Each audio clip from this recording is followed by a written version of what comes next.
Hello students, welcome to my channel SPC centre of knowledge. और आज हम लोग क्लास 12th का जो हिंदी है उसके एक बेहतरीन पाठ को लेकर के, जिसमें ऑब्जेक्टिव्स और सब्जेक्टिव्स दोनों तरीके के प्रश्न हैं।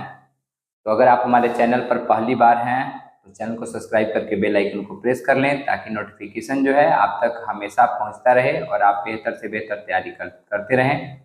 आज हम लोग दिगंत भाग 2 क्लास 12 का जो हिंदी है उसका एक बड़ा ही शानदार सा पाठ सिपाही की माँ के सभी ऑब्जेक्टिव्स और सब्जेक्टिव्स प्रश्नों को एकत्रित करके आपके बीच में एक बेहतर तरीके से समझाने का प्रयास करेंगे। और कुछ जो इम्पोर्टेंट प्रश्न हैं उस सभी प्रश्नों को भी समझाने का प्रयास करेंगे। तो चलिए वीडियो में बने रहिए, और यह आशा करते हैं कि आप वीडियो को अच्छे तरीके से और एक पूरा कंसेप्ट को देखेंगे। स्किप करके ना देखें तो ही बेहतर। अगर आपको वीडियो अच्छा लगता है तो लाइक कीजिए, शेयर कीजिए, कमेंट कीजिए, ताकि हमको भी पता चले कि हम जो आपके लिए मेहनत कर रहे हैं वह कितना सार्थक हो रहा है। तो सबसे पहले हम सिपाही की माँ जो पाठ है, यह एकांकी है, अंडे के छिलके से लिया गया है। तो उसके सभी पहले वस्तुनिष्ठ प्रश्नों को देखेंगे।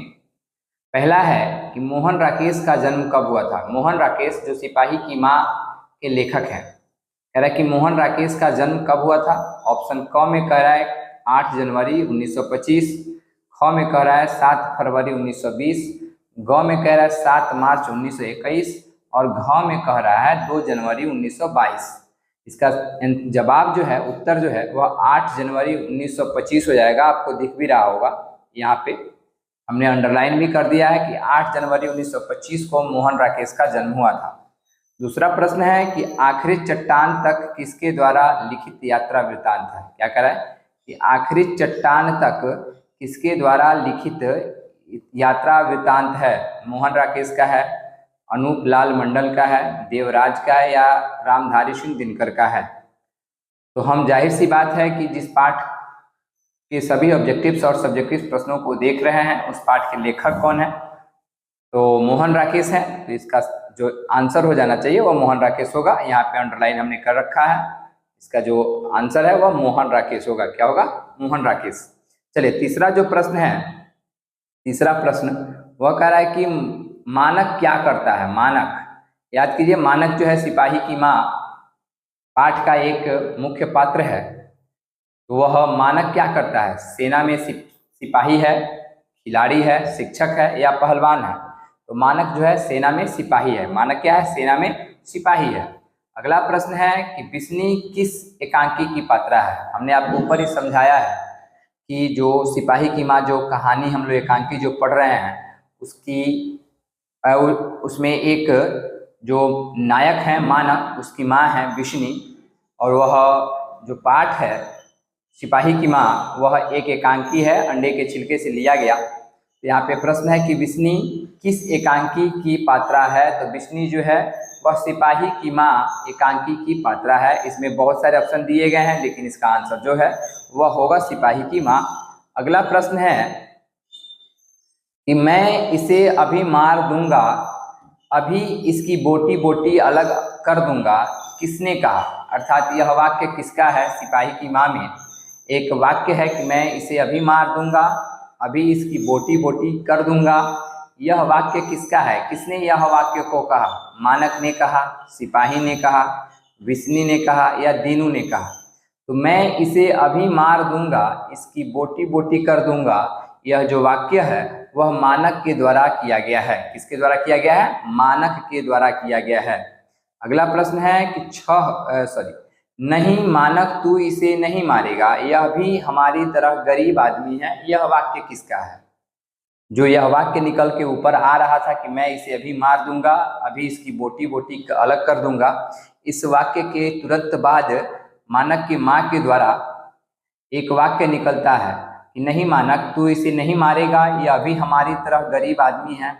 किसने कहा?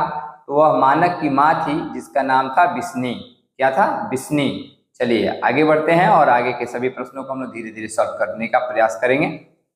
आशा करते हैं कि आपको सभी प्रश्न जो है अच्छे लगेंगे। बर्मा की दूरी चौधरी ने कितनी बताया। क्या कह रहा है कि बर्मा की दूरी जो था वह चौधरी के द्वारा कितना बताया गया था। कई 100 कोस दूर, 100 कोस दूर, 200 कोस दूर या 50 कोस दूर।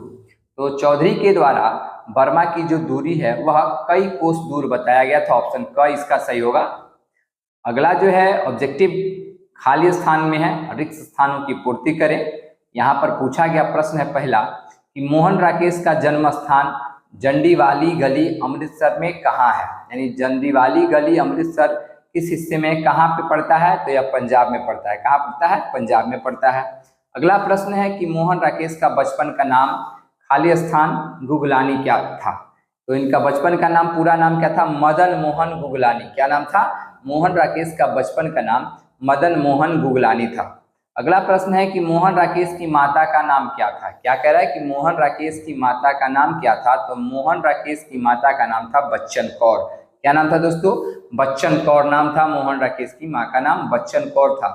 चलिए आगे बढ़ते हैं और आगे के सभी प्रश्नों को धीरे धीरे हम लोग सॉल्व करेंगे। अगला प्रश्न कि करमचंद गुगलानी जी का साहित्य सांस्कृतिक खाली स्थान से जुड़ाव था। कहाँ से जुड़ाव था, तो ऑप्शन में मात्र आपको केवल आंसर दिखाई दे रहा होगा, जिसमें हमने पहले से लिख रखा है संस्थाओं से जुड़ाव था। अगला क्वेश्चन, मोहन राकेश ने एमए संस्कृत विषय से किया था, कहाँ से। उन्होंने एमए 2 बार किया। चलिए, मोहन राकेश ने एमए जो संस्कृत विषय से किया था वह कहाँ से किया था, तो लाहौर से किए थे। वह कहाँ से किए थे, लाहौर से किए थे। चलिए आगे का प्रश्न जो है कि मोहन राकेश का जन्म कब हुआ। हमने ऊपर ही पहला नंबर क्वेश्चन ही था इसका कि मोहन राकेश का जन्म कब हुआ था, तो 8 जनवरी 1925 को मोहन राकेश का जन्म हुआ था। कहिया, 8 जनवरी 1925 को। अगला जो 7 नंबर प्रश्न है, इसमें 3 जो उपन्यास है वह दिया गया है और उसका जो ईस्वी है जब उसका रचना हुआ वह भी दिया गया है। जैसे पहला है कि मोहन राकेश के अंधेरे बंद कमरे जो 1961 में प्रकाशित हुआ। दूसरा, न आने वाला कल 1970 ईस्वी में प्रकाशित हुआ। तीसरा, अंतराल 1972 ईस्वी में प्रकाशित हुआ। आदि सभी हैं। यह सभी क्या है, क्या कहानी है, कविता है, क्या है, तो यह एक उपन्यास है। क्या है दोस्तों, उपन्यास है। चलिए, यह क्या है, उपन्यास है। अब हम लोग जो सिपाही की माँ पाठ एकांकी है, अंडे के छिलके से लिया गया, उसके सभी लघु प्रश्न और दीर्घ प्रश्नों को देखेंगे। ठीक, तो आशा करते हैं कि आपको वीडियो काफ़ी अच्छा लगेगा। अगर अच्छा लगता है तो शेयर कीजिए, लाइक कीजिए, कमेंट कीजिए। पहला प्रश्न है, यह अति लघु प्रश्न है कि मानक की माँ का क्या नाम है। यह ज़्यादातर आपके परीक्षा में ऑब्जेक्टिव प्रश्न के रूप में आएगा कि मानक की माँ का क्या नाम है, तो मानक की माँ का नाम विष्णु है। दूसरा है सिपाही की माँ एकांकी के एकांकीकार कौन है, अर्थात लेखक कौन है, तो मोहन राकेश हैं। आगे बढ़िए। अगला प्रश्न है कि मोहन राकेश की एकांकी का शीर्षक है क्या, तो सिपाही की माँ। क्या है दोस्तों, सिपाही की माँ है। क्या है, सिपाही की माँ। अगला प्रश्न है कि आषाढ़ का दिन, आषाढ़ का एक दिन किसकी रचना है, तो आषाढ़ का एक दिन जो है वह मोहन राकेश की रचना है।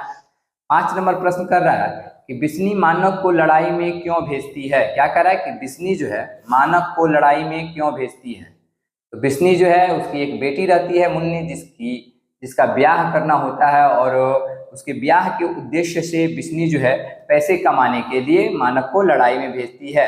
अगला प्रश्न देखेंगे हम लोग। अगला प्रश्न जो है उसको देखते हैं। अगला प्रश्न है कि मानक किस युद्ध में सिपाही बनकर लड़ने गया था। मानक जो है वह किस युद्ध में सिपाही बनकर लड़ने गया था, तो द्वितीय विश्व युद्ध में। कौन से, तो द्वितीय विश्व युद्ध में मानक जो है सिपाही बनकर के लड़ने गया था।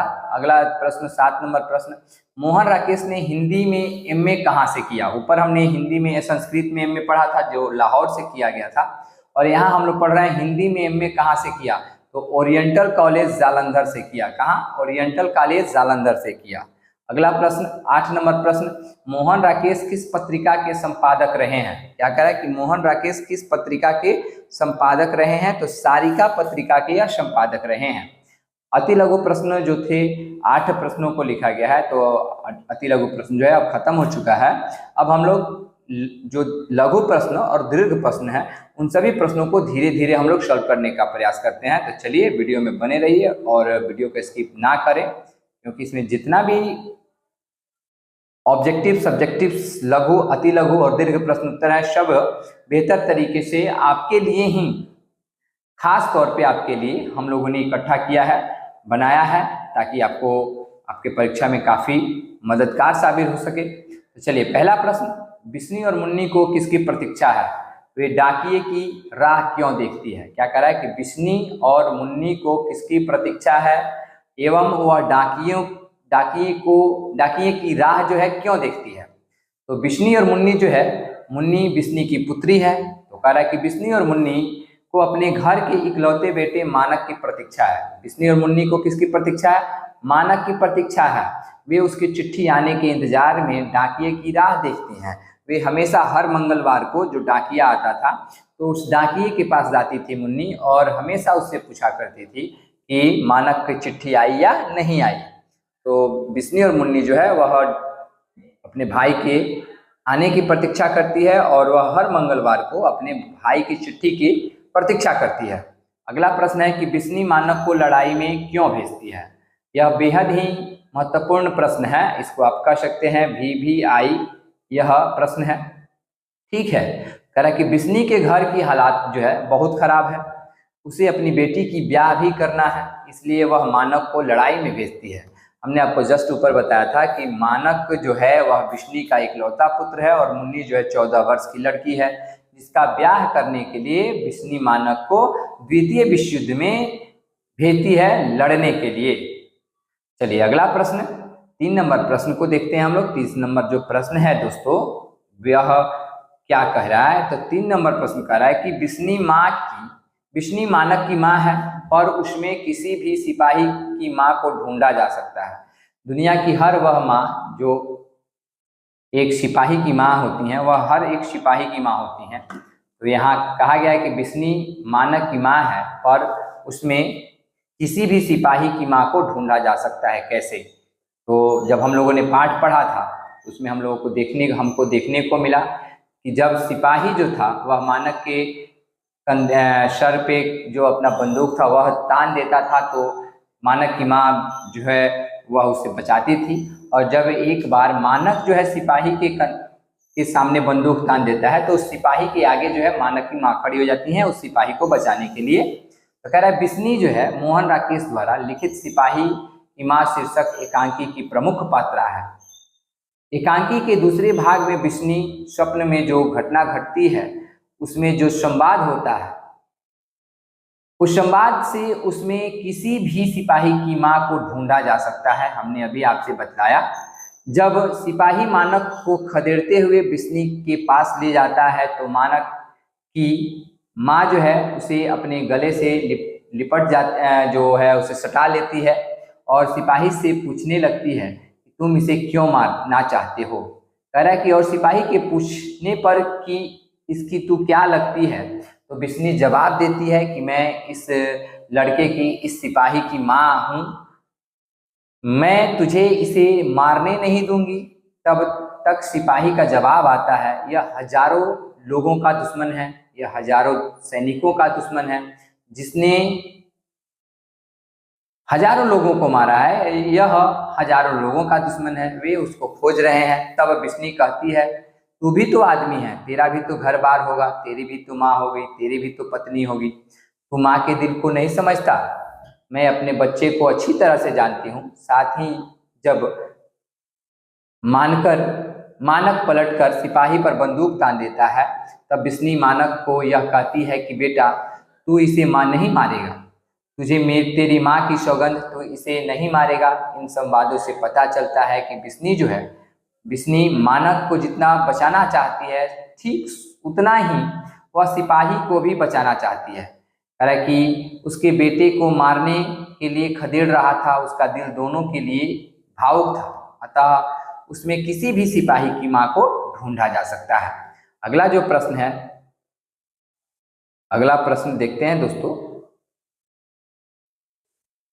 क्या कह रहा है कि एकांकी और नाटक में अंतर स्पष्ट करें। संक्षेप में, तो एकांकी और नाटक में निम्न अंतर है, जैसे हम दोनों को देखेंगे। पहला, एकांकी। कह रहा है कि एकांकी में एक ही अंक होते हैं और उस अंक में एक से अधिक दृश्य होते हैं, जबकि नाटक में एक से अधिक अंक या एक्ट होते हैं और प्रत्येक अंक कई दृश्यों में विभाजित होकर प्रस्तुत होता है। एकांकी नाटक में एकल कथा होती है, अर्थात वहाँ केवल आधिकारिक तथा प्रासंगिक नहीं, साथ ही नाटक में आधिकारिक कथा कथा आकार की दृष्टि से छोटी होती है तथा कोई एक लक्ष्य लेकर चलती है। एकांकी और नाटक में क्रिया व्यापार की सत्ता प्रधान होती है। इसे संघर्ष या द्वंद्व कहा जाता है। यही कथा और पात्र को लक्ष्य तक पहुंचाता है। एकांकी में यह क्रिया व्यापार सीधे रेखा में चलता है, लेकिन नाटक में प्रायः टेढ़ी सीधी रेखा चलती है। नाटक में इतर प्रसंगों के लिए अवसर होता है, लेकिन एकांकी में भटकने की गुंजाइश नहीं होती। एकांकी में यथासाध्य जरूरी स्थितियों को ही कहने की चेष्टा की जाती है, जबकि नाटक में देश काल और वातावरण को थोड़े विस्तार से चित्रित करने का अवसर होता है। भारतीय दृष्टि से नाटक में कथा को नियोजित संगठित करने के लिए अर्थ, प्रकृति, कार्यवस्था और नाट्य संधि का विधान किया गया है, लेकिन एकांकी में इनकी आवश्यकता नहीं पड़ती है। तो यह था हमारा एकांकी और किसमें, नाटक में अंतर। अब हम लोग नीचे जो प्रश्न है 5 नंबर प्रश्न, दोनों लड़कियां कौन हैं, क्या कह रहा है कि दोनों लड़कियां कौन हैं। तो याद कीजिए, दोनों लड़कियां जो है सिपाही शीर्षक एकांकी में जो 2 लड़कियों का नाम आया है, प्रथम लड़की और दूसरी लड़की जो बर्मा से चल करके आई हैं, उनके बारे में प्रश्न पूछा गया है कि दोनों लड़कियां कौन हैं। तो कह रहा है कि सिपाही की माँ शीर्षक एकांकी में 2 लड़कियों के नाम से 2 पात्र हैं। एक को पहली लड़की एवं दूसरी को दूसरी लड़की के रूप में संबोधित किया गया है। दोनों लड़कियां बर्मा की रंगून नगर की हैं। द्वितीय विश्व युद्ध के समय जब जापानी एवं हिंदुस्तानी सेना बर्मा में युद्ध कर रही थी, तब ये वहां भयंकर रक्तपात हुआ था। लाखों बर्मा निवासी घर द्वार छोड़कर भारत की सीमा में घुस गए थे। उन्हीं में से 2 लड़कियों ने अपने परिवार के 11 सदस्यों के साथ दुर्गम एक बीहड़ जंगलों एवं दलदलों को पार करते हुए भारत में प्रवेश किया था। उन्हीं दोनों लड़कियों की भेंट इस एकांकी की मुख्य पात्रा जो बिस्नी है उससे हो जाती है एवं खाने के लिए अन्न की मांग करती हैं। बिस्नी इन्हें भर कटोरा चावल भी देती है। चलिए, तो दोनों लड़कियों का जो प्रसंग व्याख्या था, उत्तर था, हमने आपको बताया। अब अगला प्रश्न है जो कुंती का परिचय आप किस तरह देंगे। देखिए, कुंती कौन थी, वहीं जो बिस्नी की पड़ोसन कुंती, कह रहा ना कि कुंती कौन थी। चलिए, कुंती के बारे में जानते हैं हम लोग कि कुंती कौन थी। कह रहा कि सिपाही कुंती जो है सिपाही की माँ शीर्षक एकांकी में एक प्रमुख पात्र है। यह एक अच्छी पड़ोसन के रूप में रंगमंच पर प्रस्तुत हुई हैं। यद्यपि कुंती की भूमिका थोड़े समय के लिए है, तब भी उसे थोड़े में आंका नहीं जा सकता। वह बिस्नी की पुत्री मुन्नी के विवाह के लिए चिंतित है। वह स्वयं मुन्नी के लिए घर वर खोजने को भी तैयार है। वह बिस्नी को सांत्वना भी देती है। बिस्नी के पुत्र मानक के बर्मा की सकुशल लौटने की बात भी वह करती है।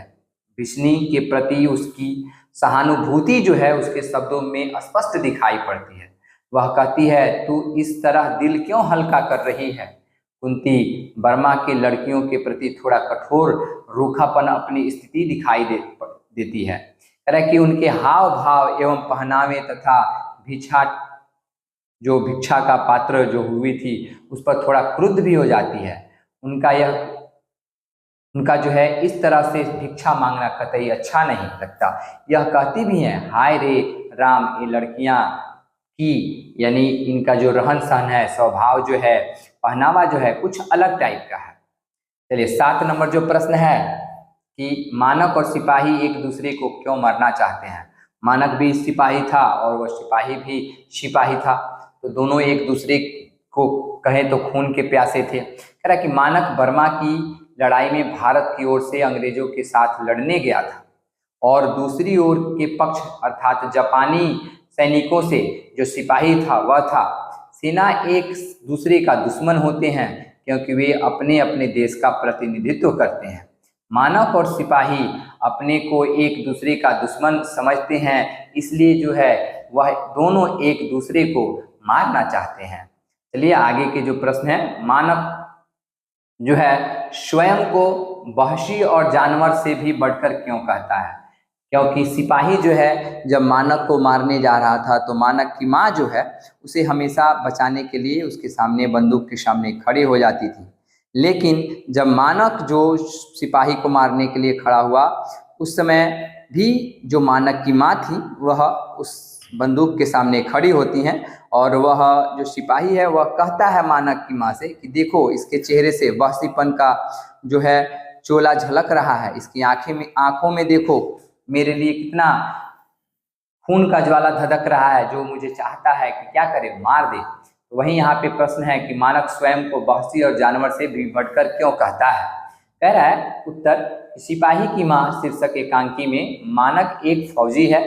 वह बर्मा में हिंदुस्तानी फौज की ओर से जापानी सेना से युद्ध करने के लिए गया है। मानक और दुश्मन सिपाही एक दूसरे को घायल करते हैं। मानक भागता हुआ अपनी माँ के पास आता है। दुश्मन सिपाही उसका पीछा करते हुए वह वहां पहुंच जाता है। मानक की माँ मानक को बचाना चाहती हैं, पर दुश्मन सिपाही मानक को वहशी और जानवर कहकर पुकारते हैं। मानक का पौरुष जग उठता है तो घायल अवस्था में भी वह खड़ा होकर सिपाही को मारने का प्रयास करता है और क्रोध की स्थिति में वह स्वयं को वहशी और जानवर से भी बढ़कर मानता है। मानक का ऐसा कहना अतिशयोक्ति नहीं है, समय और परिस्थिति के अनुसार उनका कहना यथार्थ है। दर्शकों की नज़र में मानक की उक्ति प्रभावकारी एवं आकर्षक है। तो हम लोगों ने लगभग 8 प्रश्न और कुछ लघु प्रश्न और कुछ ऑब्जेक्टिव प्रश्नों को हल करने का प्रयास किया है। तो अगर आपको वीडियो अच्छा लगा तो आप चैनल को सब्सक्राइब कर लें, बेल आइकन को प्रेस करें, लाइक करें, शेयर करें, कमेंट करें। Thanks for watching my video.